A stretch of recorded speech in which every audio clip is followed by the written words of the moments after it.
Alors, si tu as toujours eu l'impression d'être un petit peu bizarre dans ce monde, un peu comme un extraterrestre, je t'encourage à rester jusqu'à la fin de cet épisode parce que j'ai un message pour toi à te faire passer. Et à la fin, j'aurai 2 choses à te proposer, 2 actions à faire qui pourraient changer beaucoup de choses pour toi. C'est parti pour cet épisode.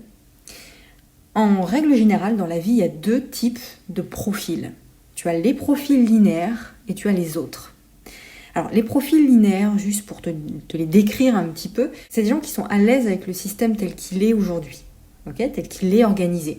Donc, c'est des gens qui ont fait des études, alors plus ou moins, peu importe, mais en tout cas, qui ont étudié un domaine pendant un certain temps et qui travaillent dans ce domaine depuis toujours, en fait, toute leur vie.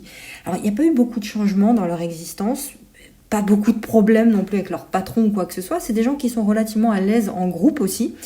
Et puis quand il faut faire des CV, tu sais, des lettres de motivation, des choses comme ça, des entretiens d'embauche, c'est pas très compliqué. Alors c'est un peu chiant, c'est un peu t'es mal à l'aise, mais c'est pas bien compliqué.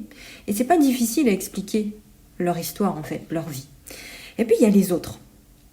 Il y a ceux qui se sentent un peu comme des extraterrestres au milieu de tout ça. Comme si le monde entier en fait c'était une immense pièce de théâtre pour eux. Alors peut-être que tu fais partie de cette catégorie-là, et on leur a attribué le mauvais rôle à ces gens-là. Tu vois ? Pourtant, ce rôle, il faut bien le jouer, parce qu'on fait partie de cette même pièce de théâtre. Donc il faut bien jouer le rôle qu'on nous a attribué et qu'on attend de nous. Par contre, suivre le système, c'est compliqué pour eux. Ou pour nous, parce que je m'inclus là-dedans. C'est tout un défi en fait, de faire un CV, de faire une lettre de motivation, parce que une lettre de motivation, par exemple, si on prend cet exemple-là, on aurait besoin de pages entières, d'écrire un roman même pour bien expliquer qui on est et notre histoire, ce qu'on a vécu, ce qu'on a compris, etc. Les entretiens, les interactions, c'est des sueurs froides à chaque fois, c'est compliqué, ça paraît futile, toutes ces choses-là, les conversations et tout. Et souvent, pour toutes ces raisons-là, eh bien, on a l'impression que ces gens-là sont un peu supérieurs aux autres. Mais il n'en est rien en fait, ça n'a rien à voir avec ça. C'est juste que les centres d'intérêt sont juste pas les mêmes que la masse, que la plupart des gens.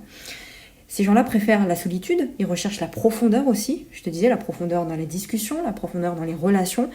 Et ils veulent impacter le monde aussi, et contribuer différemment. Et donc, je te disais, pour toutes ces raisons, souvent, cette deuxième catégorie de personnes, elle est souvent incomprise et souvent rejetée. Alors je sais ce que c'est, je te disais, je me mets dans cette deuxième catégorie. Si tu fais partie aussi de cette seconde catégorie, on n'est pas câblé pour suivre la masse. Ça, on le sait. Et alors, le fait d'être toujours la bizarre du groupe, moi ça a toujours été le cas, la fille bizarre en fait du groupe à l'école ou quoi que ce soit, c'était vraiment le cas. Et si c'est ton cas aussi, j'aimerais te dire quelque chose, j'aimerais te rappeler quelque chose, parce que je le dis souvent, je le dis tous les jours d'ailleurs dans mes contenus, que ce soit dans mes emails quotidiens ou autres. On a un rôle à jouer. On a un rôle à jouer dans cette pièce de théâtre. Mais certainement pas le rôle qu'on nous attribue. Certainement pas le rôle qu'on t'a attribué finalement. Tu peux pas faire le choix entre être extraterrestre. Quand je dis extraterrestre, il n'y a pas de jugement de valeur, il n'y a rien de péjoratif en fait. C'est juste un ressenti, si tu veux, que tu peux toi aussi ressentir. Tu peux pas faire le choix entre être extraterrestre différent et ne pas l'être. Parce que c'est ta nature finalement, il ne peut pas en être autrement. Cette façon de penser différente, c'est ta nature. Par contre, tu as la possibilité soit de l'assumer, ou soit de ne pas l'assumer. Je répète, par contre, tu as la possibilité de l'assumer, ou de ne pas l'assumer. Ce côté bizarre un petit peu. Tu as la possibilité de laisser le conventionnel aux candidats conventionnels, à ceux à qui ça marche, à ceux avec qui ça fonctionne en fait. Les gens conventionnels, je te disais, ils n'ont rien de mieux que toi, ou ils n'ont rien de moins bien non plus que toi. C'est juste qu'ils sont différents de ce que toi tu peux être. Point, c'est tout. Maintenant, je vais te parler sans filtre. Juste entre toi et moi, ok ? Ose. C'est ça que j'ai envie de te dire. Ose dire au monde qui tu es vraiment. Si tu as l'impression de ne pas avoir le bon rôle, rien ne t'empêche de t'en attribuer un autre, plus adéquat, un autre rôle. Un rôle qui te correspond vraiment et dans lequel tu es vraiment toi. Où tu te sens bien, tu vois, où tu peux t'exprimer, où tu peux porter ton message au monde, en fait, comme tu le désires. Rien ne t'empêche de faire ça. Puis rien ne t'empêche aussi de réinventer la pièce de théâtre. Aussi, si tu le désires, d'en créer une nouvelle, de te créer un monde, un univers à toi, qui est plaisant pour toi et puis pour les autres aussi. Parce que finalement, jouer le mauvais rôle toute sa vie, c'est pas cool.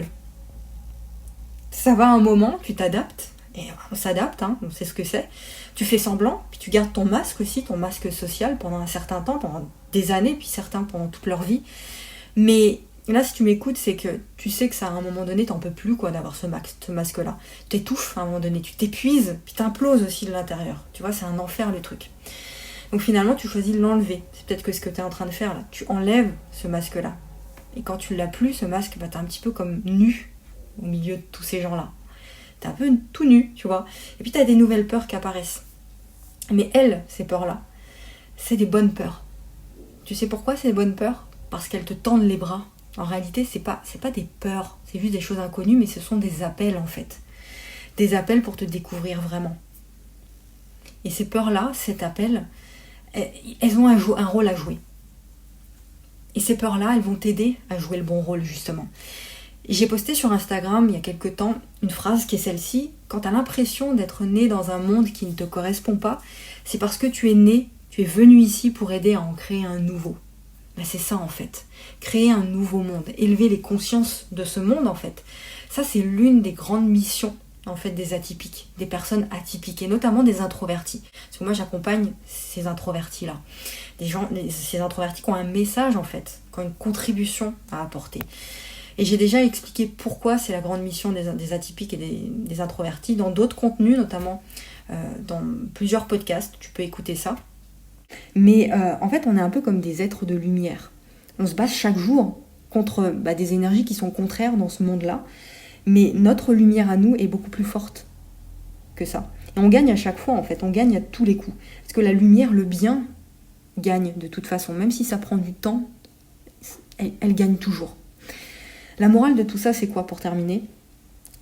T'as pas d'autre choix finalement que de t'écouter toi. Que d'apprendre à te connaître toi. Parce que c'est ça aussi, apprendre à se connaître, c'est apprendre à s'écouter soi. À mettre des œillères par rapport au brouhaha ambiant à l'extérieur et de revenir en soi. De revenir à l'essentiel et d'écouter ses vrais désirs. Ok, c'est des désirs de cœur finalement, qui ont trop longtemps été étouffés. Et puis c'est les accepter. C'est les écouter et c'est les accepter aussi. Parce que jusqu'à maintenant, peut-être que tu as cru que les grands rêves, les grandes ambitions, c'était pour les autres. Tu t'es peut-être dit jusqu'à maintenant qu'il fallait te contenter de petits rêves. Tu vois, mais non, ça c'est faux. Ta voix intérieure, la vraie en fait, la profonde, cette voix bienveillante, elle le sait que c'est faux. Elle sait que ta mission, c'est une grande ambition, c'est une grande mission. Et je te propose d'écouter cette voix-là, cette voix intérieure.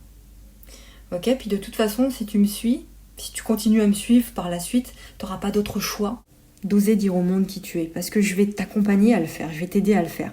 Moi, je crois pas au hasard. Si tu écoutes cet épisode aujourd'hui, c'est qu'il n'y a pas de hasard. C'est que nos chemins devaient se croiser et c'est justement pour que tu poursuives ta grande mission d'âme, ta grande ambition, toi aussi. Juste un dernier mot, t'es pas seul à vivre tout ça. Ok, je t'invite à partager ce que tu ressens, à communiquer sur ce que tu ressens davantage. Même la chose la plus intime, la plus sensible que tu peux vivre, partage-le. Et tu verras que ça aidera d'autres personnes aussi. Quelqu'un qui vit la même chose que toi, ça va l'aider ça. C'est ce que je fais au quotidien. Donc continue à garder cette foi et cette détermination. Et c'est ça l'amour, c'est ça la générosité, c'est ça la solidarité finalement. Et c'est ce que tu es venu faire ici, sur Terre. Je te disais au début de l'épisode 2 choses que tu peux faire maintenant. La première des choses, c'est de partager ça. Si tu penses que cet épisode peut aider d'autres personnes, si tu penses que quelqu'un doit écouter ça, partage-le sur tes réseaux sociaux. Partage-le sur Instagram en story. Partage-le sur Facebook. Partage-le par mail à quelqu'un, ou plusieurs, ou tout le monde si tu veux, à qui ça peut aider. Voilà, c'est la première des choses. Quelqu'un qui se sent seul, par exemple, quelqu'un qui a besoin de réconfort. Et deuxième des choses, c'est de nous rejoindre notre communauté. J'accompagne au quotidien justement ces personnes atypiques qui sont en dehors des cases en fait, qui sont hors normes, qui ont un message, qui ont envie de le porter, notamment grâce à l'entrepreneuriat. Parce qu'une des façons d'apporter sa pierre à l'édifice et de contribuer, c'est d'entreprendre, c'est de créer de la valeur pour le monde. Donc si tu es prêt à faire ça en respectant tes valeurs, en respectant tes particularités, eh bien, rejoins notre communauté. J'envoie un email par jour à cette communauté. C'est le premier lien dans la description. Tu t'inscris à mes écrits privés et chaque jour, tu reçois un message inspirant, un email qui t'aide à faire tout ça. Voilà, je te laisse là-dessus. Fais bien ces 2 actions, partage et inscris-toi dans le premier lien dans la description. Je te retrouve la prochaine fois pour un nouvel épisode. Crois en toi, en tout cas si c'est pas le cas. Alors moi je crois en toi. Garde la foi et la détermination. Gros bisous, à la semaine prochaine.